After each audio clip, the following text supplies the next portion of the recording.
মানছি, বুঝতে পারছি, কিন্তু দুটো কথা মনে রাখবেন, আপনার জিন্দেগিতে ইসলামের উপকার যদি করতে না পারেন, ইসলামের ক্ষতি যেন আপনার দ্বারা না হয়ে যায়।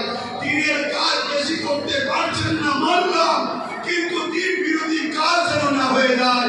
দ্বিতীয় নম্বর কথা, যেখানেই থাকেন না কেন, এই দিনটা যেন সব থেকে বেশি মহব্বত হলো ভালোবাসায় হুজুর যেন আপনার অন্তরে থাকে। জোরে বলুন সুবহানাল্লাহ, আরো চিৎকার দিয়ে বলুন সুবহানাল্লাহ।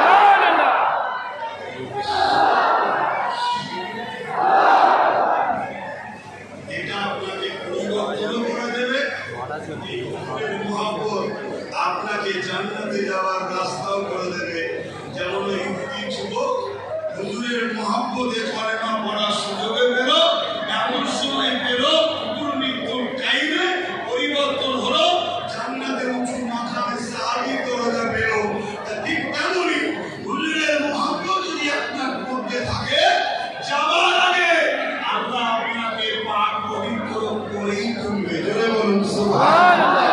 ওই ইহুদিকেও যেমন পাক পবিত্র করে সাহাবী বানিয়ে আল্লাহ তুলেছে, আপনারা তো ইসলামের ঘরের ছেলে, টাকা পয়সা ভুল হয়ে যাচ্ছে, ঠিকভাবে কাজ করতে পারছেন না, একটা দিন হুজুরের মহব্বতই আপনাকে নামাজি বানাবে, হাজি বানাবে, চাকরি বানাবে, আল্লাহওয়ালা বানাবে।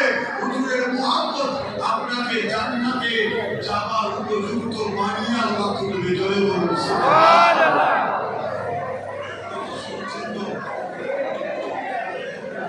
আজ বড় দুঃখের বিষয়, সব আলোচনা হয়, আমার হুজুরের আলোচনা করতে চাইছে না।